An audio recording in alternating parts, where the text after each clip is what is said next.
Wel, dyma ni fewn i nôl i Gymru a Datganoli ac yn y blaen, a beth sydd wedi cymryd lle ers y 60au ac yn y blaen. Mae yna le i ofni, Lystan Morgan, bod y cymau mlaen ni wedi wneud, mae yna rhai cymau nôl wedi cymryd lle hefyd. Oes, rydw i'n credu mewn datganoli mor gryf ac erioed. Yn enwedig, os ydy datganoli'n golygu trosglwyddo i wlad y cenedl yr hawliau hanfodol cynhenid hynny a ddylse berthyn iddi. Ac felly, mae datganoli yn rhywbeth i mi nad oes ddim dadl yn ei gylch o gwbl. Mae'n gywir ac yn rhinweddol ac yn nobl. Ond mae yna gwestiwn mor yn codi yn y mecanyddiaeth y datganoli. A dwi'n credu bod y mecanyddiaeth honno'n erbennig yn y flwyddyn diwethaf sydd wedi mynd heibio yn dangos hwnna walled difrifol iawn. Mae'r stori'n hen un. Mae cychwyn yn y flwyddyn 2014. Roedd yn achos cerbron y Divisional Court. O pyn nad oedd gan Gymru yr hawl, gan Senedd Caerdydd yr hawl, i wedi osod cyflogau gweithwyr amaethyddol. Nag oes, mae llywodraeth Loegr. Dim o gwbl. Mater o gyflogaeth yw e. Oes bydde Cymru, mater o amaethyddiaeth yw e, ddech chi wedi trosglwyddo darnau helaeth o amaethyddiaeth. Yn y mater yna, gyda'r arglwydd brifysys, yr arglwydd Thomas yn eistedd fel cadeirydd, fe benderfynwyd o blaid Cymru yn unfrydol. A dyma oedden nhw'n dweud oedd hyn, ac mae'n ddyfarniad dadlennol iawn.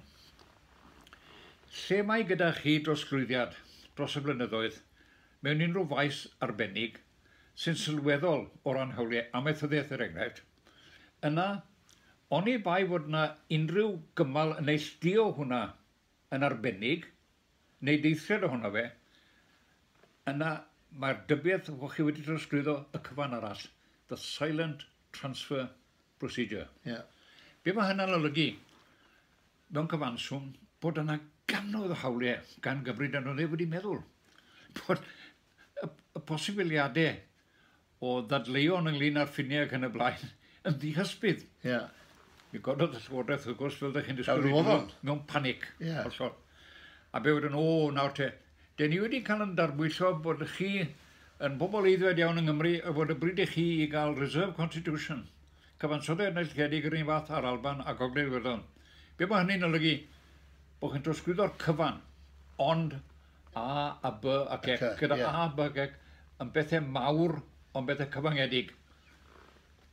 Olyniaeth y goron, rhyfel a heddwch, materion tramor, materion trethiannol ac yn y blaen. Ychydig o bethau. Gwyddoch chi faint o nelliadau oedd? 197. Ond nhw'n cynnwys y pethau mwyaf trifel ag fe amdano. Bwyell miniog, gyllill, cwn rheibus, biteinra, hovercraft, casgliadau elusennol, trwyddedi, sydd wedi bod yn hawlfraint yn adron yng Nghymru ers 1871 ac yn y blaen. Chwerthinllid.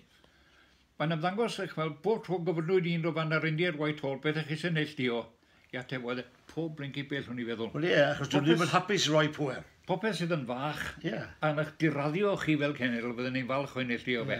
A hefyd, mae nhw am ganu control ydyn nhw. Wel, dyna di'r peth. Yn ni di'r drefedigaeth gyntaf, ac mae'n eisiau atgoffa ni o hyd, bod ni'n rhan o'r gyfundrefn drefedigaethol. Yr hyn oedden ni'n galw, dwi wedi defnyddio'r term yn hyd ar gwyddi wyn ag unwaith, the cobwebs of imperialism. So ti'n dweud, dwi'n understand, mae yna tua 200 o'r rhaid, dwi'n meddwl. Nawr, ar ben rheina cyn bo hir, mae yna ganodd o Brexit o Ewrop yn mynd i ddod. Oes. Canodd. Ydych chi'n meddwl am datganoli, sut dyle datganoli weithio pan bych chi'n penderfynu ar gyfansoddiad neilltuedig? Wel, mi fyddech chi'n dysgwyl i Brenhinoedd Solomon, petai na fwy nag un ohonyn nhw, y byd yma eisiau rawn bwrdd, ac i dweud, dyma'r hawliau sydd yn berthnasol i gyd. Dyn ni'n tynnu'r lluned hynna, dyna'r watershed. Mae'r rhain yn perthyn i'r fam senedd. Mae'r bylc mawr ohonyn nhw yn perthyn i'r senedd leol. Yr un egwyddor ac sydd yn Ewrop subsidiary ti. Lle ydych chi'n penderfynu mater lleol mor agos i'r ardal leol ac sydd yn bosib, gyda phob beth arall wrth gwrs, os yw yn gweithio. Ond nid fel a digwyddodd wrth gwrs. oedd y pwerau yna ddim yna. Rhan heleth o'n nhw'n Brysel. Ers y cyntaf i o'r A nawr o'n mynd yn ôl yn y mesur yma. Do'n ôl i Linden. O'n mynd ôl i Linden. Ac fyd wedi feddwl am yr ymrafel fydd, bydden nhw'n ceisio cadw gymaint o hynny gyda nhw ac yn bosib. O, mae'r ddeddf i hynna, na chi'n gweld y Ddeddf Ymadael Ewrop, yn gwneud i'n hollol glir bod nhw i raddau heledd yn ailwampio y deddfau yma sydd wedi bod yn rhoi cyfansoddiad, sydd wedi bod yn rhoi cyfansoddiad datganoledig i'r Alban a Chymru a Gogledd Iwerddon. Mae'r cyfan yna nawr na gored unwaith eto. Does gyda ni ddim sicrwydd bellach yn mynd dyfodol cyfansoddiadol. So beth yw'r ffordd mlaen de? Y ffordd mlaen ydy rhywfaint o ymrwymiad gan y llywodraeth i reolau sydd yn deg a chywir a moesol yn y sefyllfa yma. Neu fel arall, mae datganoli yn warth. Ond pan beth i'n gweud bod... Fes i'n gweld y blaid o riedd yn cyfyddu'r llwybr yma, heb law bod yna wasgfa ddifrifol arnyn nhw yn dod o'r Alban, o Gymru, o'r blaid lafur, a'r pleidiau eraill. Mae'n rhaid rhyw fath o fframwaith i ddod fan yma nawr, o gydweithio. Mae eisiau fod yn fframwaith nerthol ac yn fframwaith unedig. Mae eisiau fod yn unedig yng Nghymru, yn unedig rhwng Caerdydd a Tir Cyffredin a Tir Arglwyddi, ac yn unedig rhwng Cymru a'r Alban a Gogledd Iwerddon. Fe bod nhw'n siarad ag un llais. Fe hoffen ni weld o gyd gorff yn cael ei osod i fyny, sydd yn gyda'r dybiaeth yma, presumption, fe bod hyn yn cael eich statutory presumption i ddweud, bod chi yn drosglwyddo'r cyfan, ond i bai bod yna rhyw reswm arbennig pendant i'r gwrthwyneb iddo fe gael ei neithio. Nawr, fi'n fod yn brofoclyd nawr fel bod ni'n tynnu ti ar diwedd. Felly bydd yna bobl yn gwylio ar y fideo yma ac yn gwendewch ar yr hen wleidyddion yma'n trafod pethau cyfansoddiadol a dyma ni ac angen hyn ac angen y llall yn yn cymoedd ac yn yn ardaloedd. Beth yw'r ots? Beth bydd yn ateb di'r bobl bydd yn dweud, wel, beth yw'r ots, Mr Morgan? Wel, nid pwerau sydd mewn vacuum ydy'r rhain. Pwerau dyn nhw o ddydd i ddydd i wneud penderfynau sy'n ymwneud â bywydau bobl yn gyffredin. Bobl o ddydd i materion cymdeithasol a materion economaidd. Nid pwerau ydych chi'n defnyddio mwyn y balchder o ddweud bod y pwerau gyda chi. Ond mwyn yr ydych chi'n gallu gwneud i fywydau bobl ynglyn â'r pwerau yna. A dyna beth ni'n sôn. A dyna di'r ateb. Wel, mae'r penderfyniadau hyn, felly ni fynd trwy dwsinau ohonyn nhw. Yn penderfyniadau sydd yn newid amgylchiadau mae bobl yn byw yn ddyn nhw o le i le ac o ddydd i ddydd yng Nghymru. Ac heb camau mawr o'r flath yma, lle mae pleidiau a mediadau yn dod at ei gilydd i ymladd dros y pethau yma, beth bydde ti'n dweud ydy y Peryglon? Heb rhyw fath ar gyfundrefn ystadudol, ond byddwn ni'n ôl i hynna mewn munud, yna dwi'n credu bydd y peth yn dwyll mawr iawn, ac y bydd Cymru yn colli allan yn ddifrifol. Yr hyn hoffen i weld felly ydy rhyw gyfundrefn o reolau statud.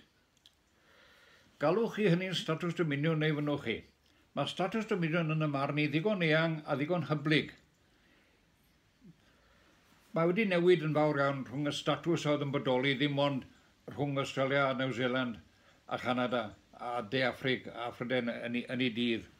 Erbyn heddi, mae'n gallu golygu bron unrhyw beth, a mae'r fam Senedd a'r Senedd datganolegyd yn fod o'r cytunoedd i fod o ddydd i ddydd.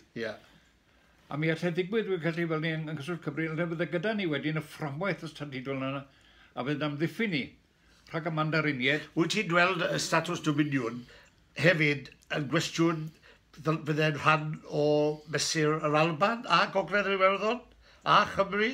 Wel, isen ni mor bell a dadle, da chi'n gweld, pan gafwyd y bleidais yn yr Alban 2 flynedd yn ôl, nid pleidais ynglyn ag annibyniaeth oedd hi fel y cyfryw, byddliwch, ond nhw'n cadw'r un renhines, ond nhw'n cadw'r un arian, ond nhw'n cadw aelodaeth bryd hynny, blwyddyn yn well beth o'n mynd i ddigwydd blwyddyn ar ôl ni, yn Ewrop. Wel, wrth gwrs, nid annibyniaeth oedd e gofyn y Statws Ddominiwn. A wyt ti'n meddwl sy'n nhw wedi siarad yn y modd hynny? Wel... Yn hytrach a dynyddio gael. Wyt ti'n meddwl, dyma mae bobl am glywed oddi wrtho ti, Pa mor agos mae Statws Ddominiwn i gael y rhyddid maen nhw'n chwilio amdano? Fel bobl sydd yn credu mewn annibyniaeth nawr dwi'n yna. Dyw annibyniaeth ddim yn bosib yn y byd modern. Mae pob gwlad yn gorfod dod i gytundebau efo gwledydd eraill. Mae'n amgylchedau economaidd a chymdeithasol sy'n gwneud annibyniaeth yna bosib. A'r rhagrydd ydy sôn am annibyniaeth fel y cyfryw. Yn ail dyw ddim yn air poblogaidd iawn. Mae Plaid Cymru yn ei cyllineb dros y blynyddoedd wedi osgoi hyd ag allan nhw sôn am annibyniaeth, a cywir hynny.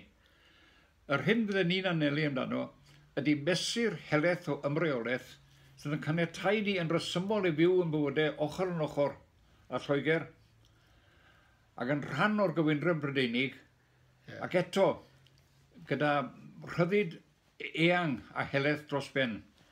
Byddai ni'n ei alw yn Statws Ddominiwn, galwch chi beth afynoch chi, gyhyd â bod gyda chi y pileri statudol yna yn diogelu chi, rhag y pethau sydd yn digwydd nawr trwy dwyll a dwi'n credu trwy ragryth. Ie, sydd wedi dod i fe mewn canrannau, byddai ti'n meddwl bod 95% a mwy o benderfyniadau sydd yn cael ei gwneud yn y cenedlaeth. Fel man a Chymru, dyna'r nod. O bydde. A mae'n cael ei gadw yn Llan Steffan, bydde? Wel, dyna mae'r llywodraeth yn Bwchwman ydy Reserve Constitution. Maen nhw'n dweud bod e'n digwydd yn barod. Ond maen nhw wedi sicrhau Gymru na dyw e ddim yn digwydd. A fe yn digwydd yn yr Alban ac yn digwydd yng Ngogledd Iwerddon. Neu mi roedd yng Ngogledd Iwerddon. Hyd nes y crisis ola yma, pan mae digon posib gyda ni Llywodraeth Uniongyrchol o Lundain. So pan mae ti'n derbyn hwnna, gyda threat Brexit, mae yna ofynion, mae yna le i ofni. Mae fedra datganoli bod yn falltod i ni. Mae datganoli yn beth gwych, ond mae fedra mecanyddiaeth datganoli bod yn falltod i ni ag yn fethiant. Wel, gobeithio na. Gobeithio na. Diolch yn fawr, Sir. Diolch yn fawr.